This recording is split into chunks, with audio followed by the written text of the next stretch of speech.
My name is Lydia Contreras. I'm 29 years old, and I'm a licensed master plumber who owns half of a small but steady plumbing business in Pennsylvania. It's not glamorous, but it's honest, skilled work, and it's the life I built with my own hands. While most people my age were drowning in dorm room debt and philosophy electives, I was crawling through basements, learning how cast iron breathes, how copper fights back, and how water always tells the truth if you know how to listen. People hear female plumber and assume it's some quirky novelty, but the truth is, I became damn good at what I do. Good enough to buy my own house at 26. Good enough to have contractors bookmark my number. Good enough to run a business where customers wait specifically for me. That should have been something I felt proud of every single day. But things changed when I met him, Ethan Ross. Ethan came into my life 4 years ago at a friend's wedding. He was charming, tall, clean-cut, with that polished corporate smile people practice in bathroom mirrors. I was the bridesmaid with a wrench tattoo on her arm, wiping grease off my wrist during cocktail hour. He said it made me look adorably hardcore. I thought he meant it. I thought he liked that I was different. For a while, he did. We had that sort of early phase romance that pulls you in close. He'd come over after work, loosen his tie, sit at my counter, and tell me about office politics while I cooked dinner. I'd share stories about the attic that smelled like dead raccoons, or the elderly couple who fought over how many flushes a toilet should have. He'd laugh, and I'd melt a little. It felt normal and safe, things I wasn't used to. His parents liked me too, at first. His dad, Michael, admired that I ran a business. His mom, Donna, was skeptical, but when I fixed her leaking sink and refused payment, she warmed up. I thought maybe I had finally found a man and family who respected effort over aesthetics. I was wrong. The shift happened slowly, like a pipe corroding behind a wall. One day you think everything is fine, and the next day the ceiling collapses. Ethan's company began downsizing. He made it through the first round, then the second, but by the third, he came home pale and quiet, holding an envelope he didn't open until he was sitting on my couch. I held him that night, kissed the top of his head, and told him we'd figure it out. He said I was his rock. I didn't know rocks eventually get stepped on. He promised he'd find another job soon. He had an MBA, after all, and experience. But the weeks became months, and the months became a full year of rejection emails, half-hearted applications, and long mornings where he slept until 11 a.m. because the job market is discouraging. He collected unemployment, and I collected the entire weight of our life. I paid the mortgage, the groceries, his phone, the utilities, even his damn car lease, because he insisted he needed a professional vehicle in case he got an interview. I told myself love means supporting each other through hard times, but I didn't realize support can turn into self-sacrifice before you even notice the blood dripping. The comments started soft. Your boots smell like sewage. Can you leave them in the garage? Maybe we should get you a different work truck, one less loud. Do your work clothes have to go in the same laundry basket? And then came the bigger ones, dressed as jokes. You're too pretty to be crawling under houses. Don't show up to my parents' dinner smelling like a job site. I bet Vanessa would laugh her head off if she knew my girlfriend fixes toilets. Vanessa, his ex, the clean, corporate, immaculate ex he once swore was obsessed with image. I finally understood he only said that because she had standards and I had a tool belt. Still, I swallowed it. Still, I worked. Still, I paid everything.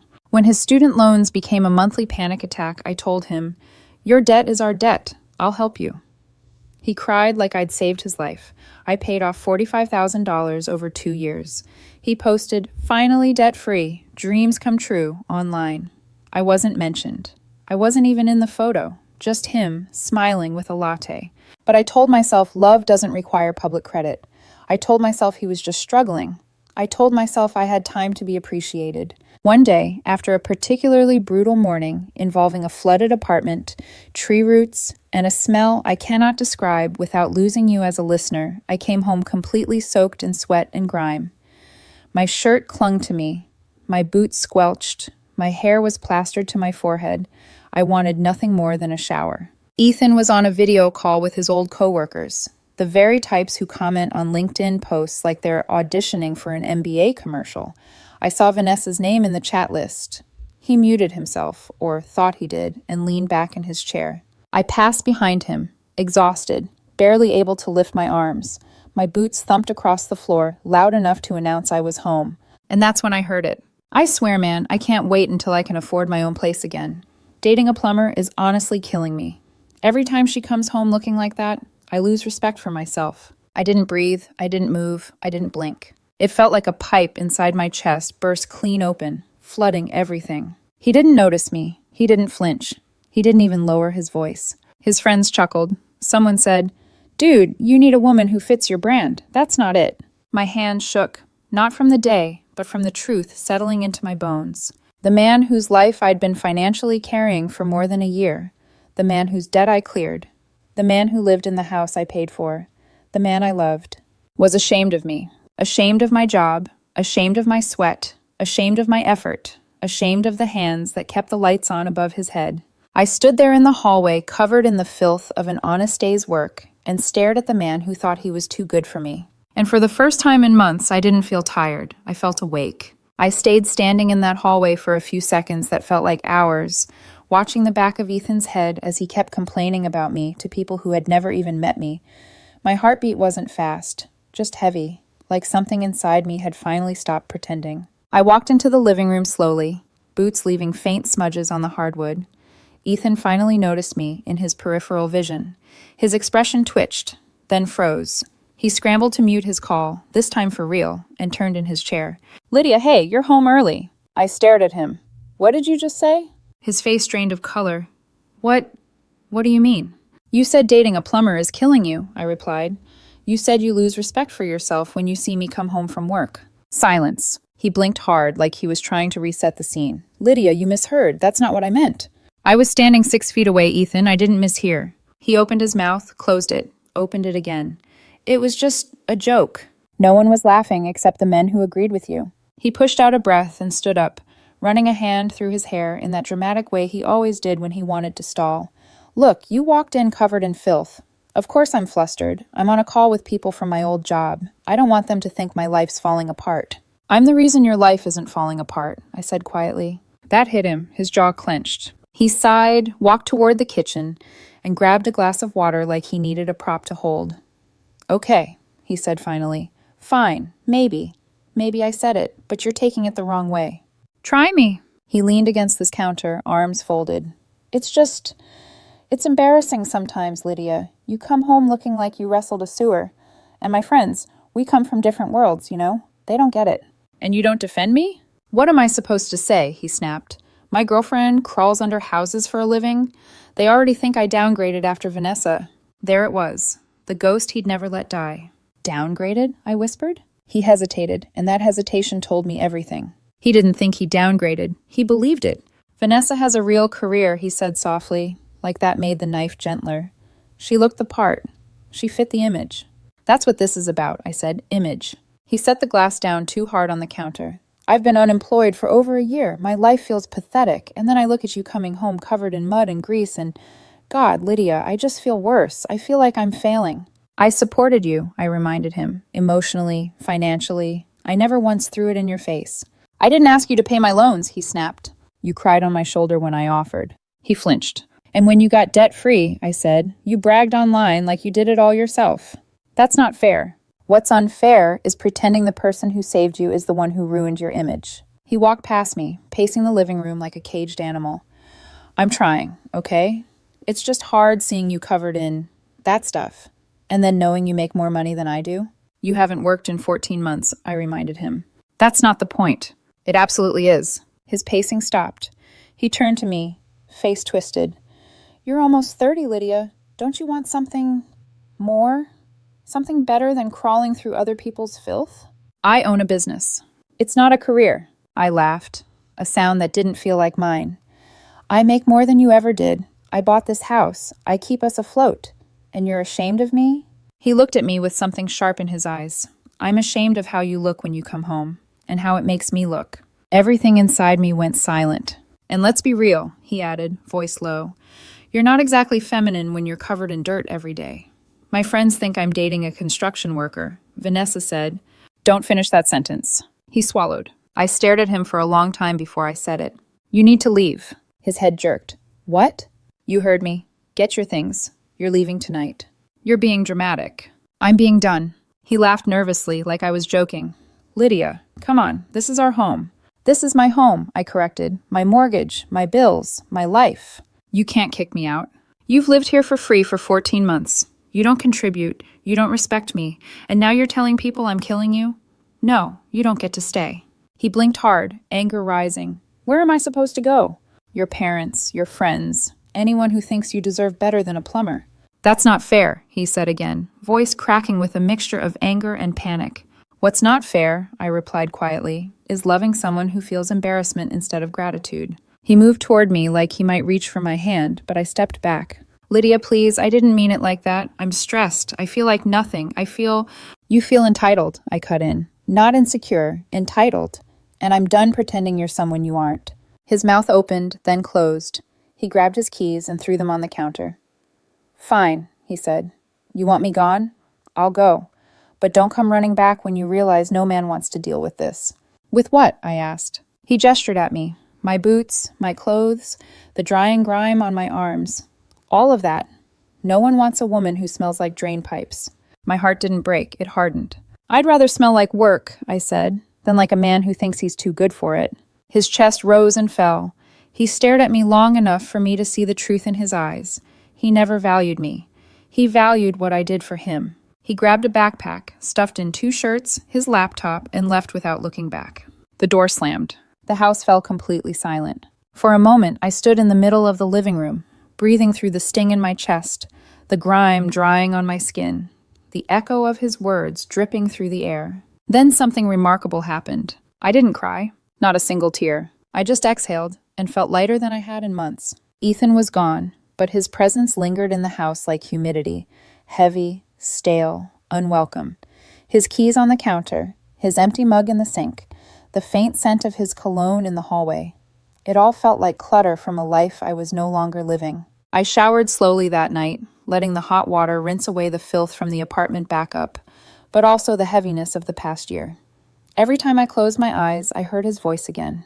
Dating a plumber is honestly killing me. I lose respect for myself. You're not feminine. It's not a real career. Vanessa would never...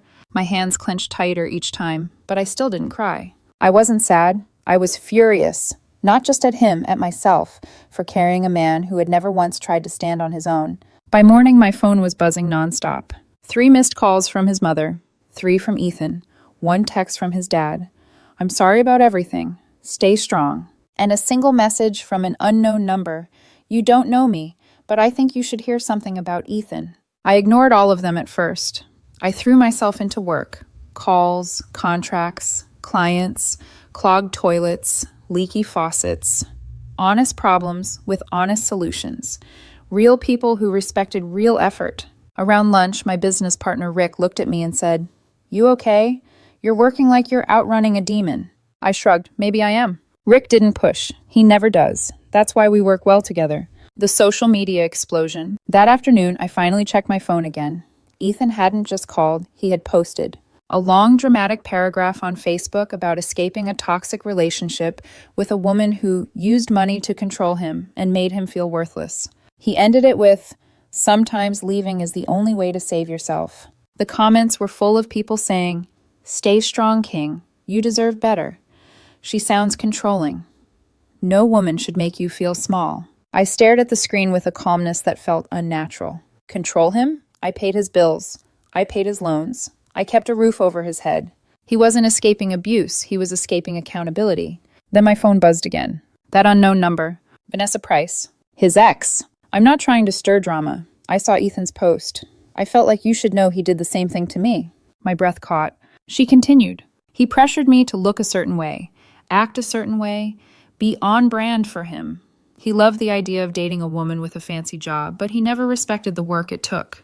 He told his friends I was too intense about my career. He mocked me behind my back. He cared about status, not people. Every word clicked into place like puzzle pieces I didn't know were missing. She ended with, "You didn't break him. You broke free from him."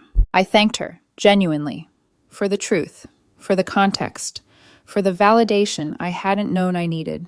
The narrative turns. By evening, Ethan's story began unraveling. Mutual friends messaged me privately. "Is it true you supported him? Wait, he didn't work for over a year? He said you made him feel inferior, but you paid off his loans? People who had commented support on his post quietly deleted their comments. One of his coworkers DM'd me. He literally bragged that you cleared his debt. Why is he acting like a victim now? Someone else commented publicly, maybe get a job before blaming your girlfriend for your problems. Ethan deleted that post within minutes, but not before the screenshot spread through his friend circle. The carefully constructed narrative collapsed. The aftermath. Over the next week, Ethan tried reaching out again. Can we talk? I didn't mean what I said. I was stressed. You know I love you. You're blowing this out of proportion. You're ruining our future. Please don't do this. You owe me a conversation. I didn't owe him anything, but we did end up speaking once, because his mother, Donna, drove to my house unannounced and started banging on the door like she had a warrant. I opened it reluctantly. She barged in. What did you do to Ethan? She demanded.